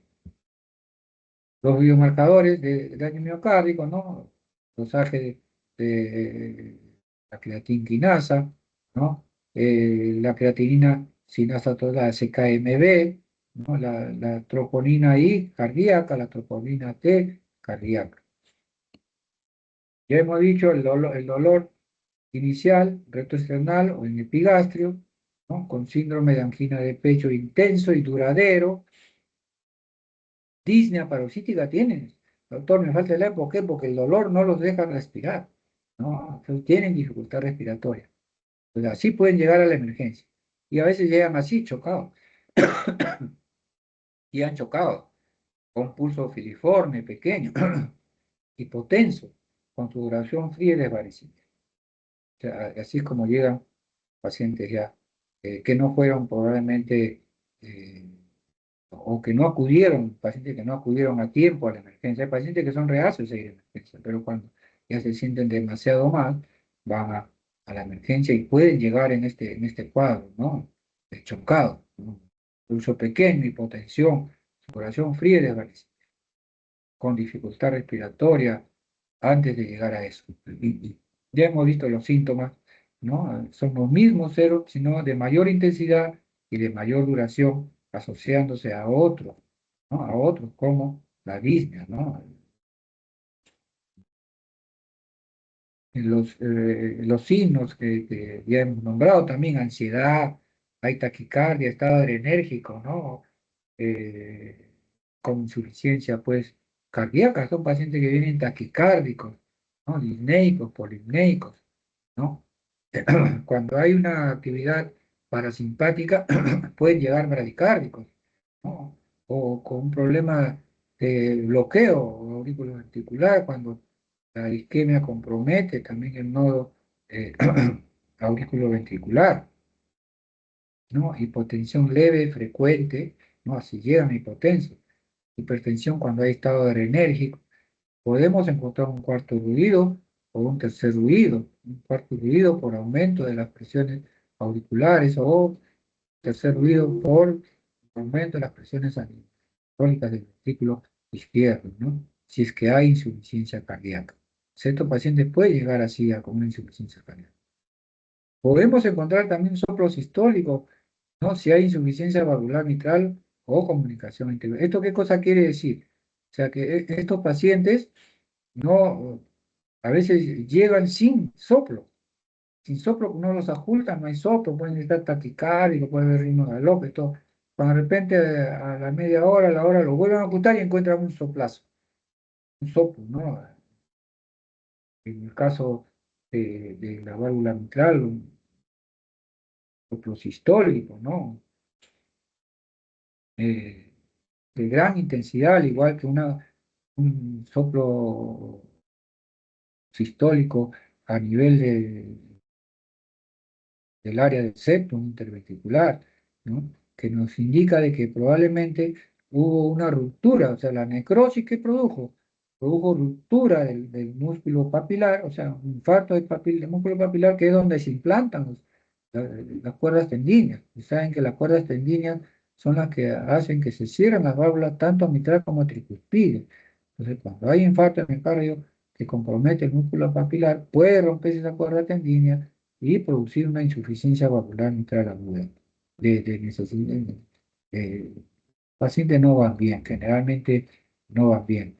Entonces tenemos que actuar con celeridad para que no llegue a esto, ¿no? Para que no llegue a nosotros, a las otras complicaciones. Y el CIB, ¿no? Paciente con un infarto eh, de arteria descendente anterior. Ustedes saben que el septum interventricular está irrigado por la ascendente anterior mediante los ramos septales. Entonces, una necrosis, una obstrucción de esa descendente anterior va a producir necrosis, pues, tanto muscular de pared libre como del septum interventricular. Y esa necrosis del septum interventricular puede producir una ruptura del septum interventricular y producir, pues, el soplo característico de la comunicación interventricular. Yo digo, en estos casos, la, el futuro no es, el futuro inmediato no es bueno, ¿no? Entonces, a estos pacientes tienen que ir inclusive a cirugía, ¿no? A cirugía con alto riesgo porque son, pues, tejidos muy friables, ¿no? Por la necrosis, ¿no? Por la necrosis.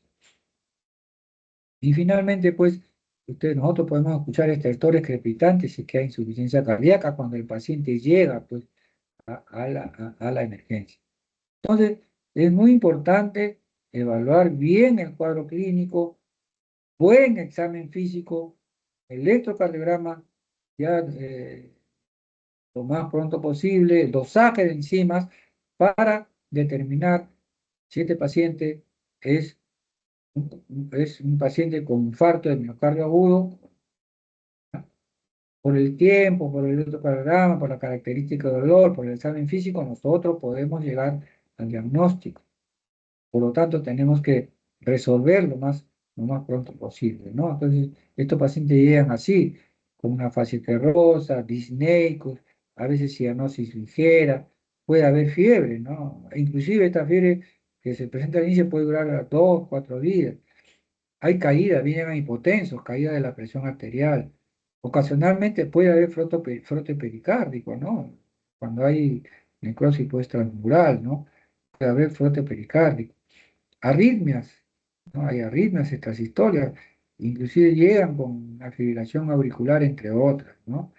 O hacen taquicardias ventriculares eh, paroxísticas, ¿no? No persistentes, no permanentes. Y el cuadro clínico es similar, ¿no? Similar al de la cardiopatía coronaria crónica, pero como les repito, son de mayor intensidad y mayor duración, ¿no? Tramo una isquemia miocárdica se identifica por los antecedentes. O sea, la historia clínica es muy importante. Antecedentes pacientes y el electrocardiograma. No son pacientes que tienen factores de riesgo, pacientes que tienen familiares coronarios, ¿no? Y el electrocardiograma. O sea, vienen con esta isquemia, la detectamos, evaluamos bien los síntomas, ¿no? El dolor pueden estar referidos pues a la región precordial, a la extremidad superior, a la mandíbula, puede haber malestar epigástrico durante el ejercicio, ¿no? O en reposo a los equivalentes isquémicos de fatiga y disnea. Entonces la triada clásica viene a ser, en este caso, el infarto de miocardio agudo, la triada clásica viene a ser el dolor intenso, prolongado, el electrocardiograma patológico, cambios en el segmento ST, ¿no? Y el aumento o la caída de enzimas cardíacas, como la troponina. Este es un electrocardiograma normal, ¿no? Un electrocardiograma normal que hemos visto, no hay cambios en el ST, es un ST isoeléctrico, ¿no?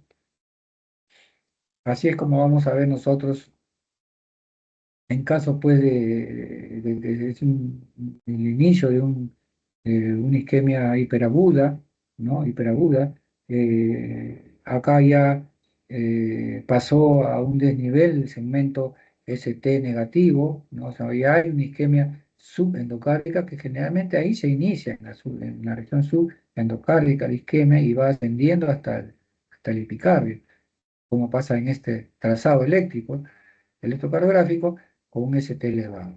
Entonces, nuevamente les repito, infarto de miocardio agudo, ST no elevado, ¿no? Isquemia subendocárdica. Infarto de miocardio agudo, ST elevado, isquemia subepicárdica, ¿no? Acá ya miren este signo de necrosis. Una onda Q ancha, mayor de un tercio de la onda R. Este ya es necrosis. Acá ya hay bastante compromiso de la función contráctil del corazón afectado. Estos son los cambios, como les vuelvo a repetir, ¿no? Un infranivel del ST, lesión subendocárdica, supranivel del ST, lesión subepicárdica, ¿no? La primera representa un grado más leve, o sea, porque es prácticamente el inicio de un infarto de miocardio eh, eh, transmural, ¿no? La primera, pues, es más leve que la segunda, ¿no? Habitualmente responde a una obstrucción total del flujo coronario, la segunda, el ST elevado. Esto ya lo hemos visto, ¿no? Paciente con una disminución de la luz, de una angina estable, que puede hacer este tipo de cambios también, ¿no? Acá ya hay una placa anteromatosa, pues, eh, con una obstrucción parcial de la luz, ¿no? Infarto de miocardio ST elevado, y acá una obstrucción total de la luz, infarto de miocardio agudo ST elevado. Este es lo mismo, ¿no? Normal, ¿no? Ondas T hiperagudas, ¿no? Elevación del segmento ST, y acá signo de necrosis, ¿no? Una Q persistente. Otro, otra imagen, ¿no? El síndrome coronario agudo ST elevado, producido por un trombo pues oclusivo, con necrosis extensa y transmural, ¿no? Y acá, síndrome coronario agudo sin elevación del segmento ST, ¿no? ¿Qué puede pasar a esto? Pues este ST puede pasar a un ST elevado. Entonces, este síndrome coronario agudo sin elevación del ST, con un infarto todavía, ustedes ven que no hay una onda Q acá, ¿no? No hay onda Q, o llamada también IMA no Q, y angina inestable, trombo no oclusivo, presencia de circulación colateral. O sea, puede ser un trombo no oclusivo y puede haber también la presencia de una circulación colateral ya formada, ¿no? Para no llegar a este ST elevado. Ya hemos visto esas imágenes también, así como les decía, ¿no? Comienza en la región subendocárdica y va en ascenso hasta la región subepicárdica. Acá una lesión subendocárdica, ¿no? Con un ST negativo, eh, de cara lateral, B4, B5, B6, ¿no? Anteroapical. Este es otro, este es una necrosis. Acá ya el paciente eh, tiene un área importante, ¿no? La necrosis, ¿no? B1, B2, B3, infarto anteroseptal, ¿no? Dosaje de troponinas, como biomarcadores, ¿no? Y la sensibilidad del 91, el 100%, especificidad de 80, 96%. Normalmente no se encuentra en la circulación, en la circulación. Es el marcador de elección para el diagnóstico de infarto de miocardio, ¿no? Otros biomarcadores, tenemos la mioglobina, ¿no? La CPKMB, las troponinas. La mioglobina pues tiene oxígeno adherido, al cual proporciona oxígeno extra para los músculos mantengan pues un nivel de actividad y se eleva cuando este músculo se daña, liberando el torrente sanguíneo. La mioglobina también es un examen a pedir, ¿no? La CPKMB, ¿no? Se eleva cuando hay daño en el músculo cardíaco, ¿no? Una relación de CPKMB2 sobre CPKMB1 mayor de 1,5 indica un infarto de miocardio con gran sensibilidad, sobre todo si han transcurrido 4 a 6 horas desde la obstrucción coronaria, ¿no? Y una hipercalemia, también como elevación de los niveles de la creatinquinasa, mayor de 1,5 veces el límite superior, ¿no? Una CK mayor de 285 unidades por litro.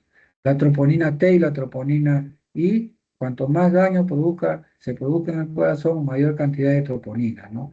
Valor normal de troponina es entre 0 y 0,4 nanogramos, ¿no? Por mililitro. Hay una clasificación del KILIP, ¿no? Una clasificación del KILIP, KILIP 1 al 4, ¿no? El KILIP 1 cuando hay ausencia o sea, pacientes que quedan con infarto, ¿no? Hay una ausencia de signos de insuficiencia cardíaca congestiva. La mortalidad en este tipo de pacientes que quedan con infarto sin signos de insuficiencia cardíaca congestiva es el 6%. El KILIP 2, presencia de un tercer ruido y o estertores pulmonares, ya hay una posibilidad de mortalidad del 17%. KILIP 3, ya auscultamos ya la presencia de un edema pulmonar, ¿no?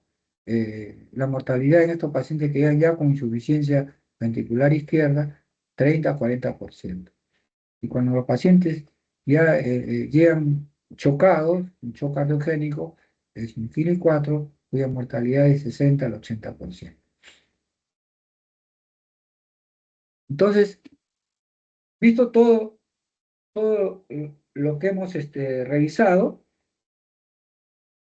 ¿qué debemos hacer? O sea, este es un resumen porque ustedes ya en la parte ya de medicina, en la parte de medicina, van a hablar sobre el tratamiento, ¿no? Lo primero que tenemos que hacer acá en estos tipos de pacientes, una vía.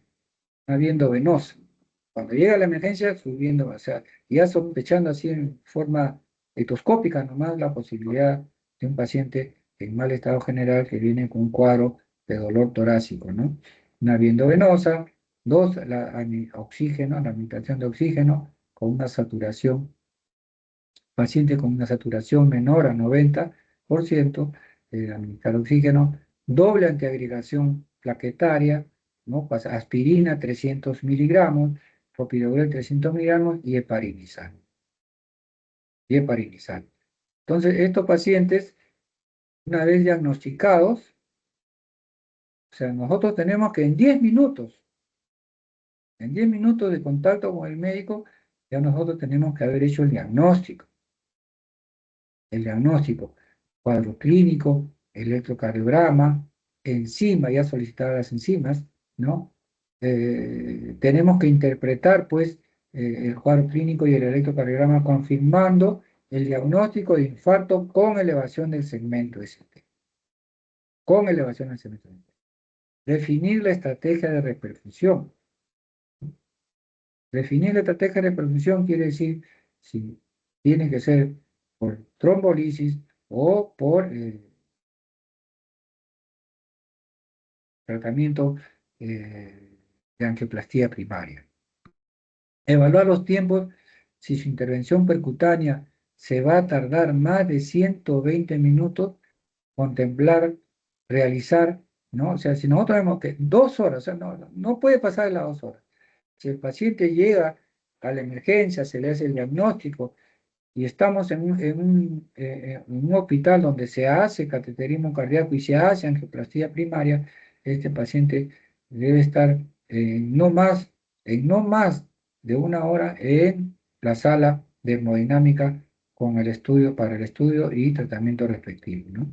Si es que no estamos en un hospital donde hacen hemodinámica, ¿no? Donde hacen angioplastía primaria, evaluamos el hospital más cerca, donde hacen, y si no vamos a llegar en 2 horas, en menos de 2 horas, estos pacientes tienen que recibir fibrinolisis, ¿no? Para la reperfusión con bolo pues, de fibrinolíticos en menos de 10 minutos de realizar el diagnóstico. Dice, no, no vamos a llegar, vamos a fibrinolizar. Esta es la tendencia actual, porque a veces, pues, ya llegó el paciente, su dolor no comenzó ahí en la emergencia, sino ya viene de casa, o sea, ya hay un tiempo que se ha perdido, entonces, y no hay en el hospital hemodinámico, entonces estos pacientes tienen que ser referidos, y antes de ser referidos tienen que ser fibrinolizados. ¿No? Fibrinolizados. Estos fibrinolíticos, pues, rompen el trombo y permiten, no siempre, una reperfusión que disminuye el área de infarto. Posiblemente hayan infartado, pero que disminuye el área de infarto hasta que llegue, pues, a esa institución donde le van a reperfundir. Nosotros tenemos que ganar tiempo en esto, en la reperfusión del músculo cardíaco. Y si no lo vamos a poder hacer en menos de 2 horas mediante la angioplastía, tenemos que iniciar ya fibrinolítica. Si está en una institución con sala hemodinámica para la intervención coronaria percutánea primaria, tiene que ser, como les decía, en menos de 60 minutos de realizar el diagnóstico. Entonces, mire, el tiempo para ellos es oro, ¿no? Tiempo perdido es músculo perdido, músculo cardíaco perdido. Muy bien. ¿Alguna pregunta? ¿Alguna pregunta? ¿Aló? ¿Aló? Al parecer no hay preguntas, doctor. Ya, muy bien. Entonces, muy bien. Que tengan un fin de semana bonito, cuídense y estudien. ¿Ya? Gracias, doctor. Tenga Hasta buen luego. día. De la igual manera.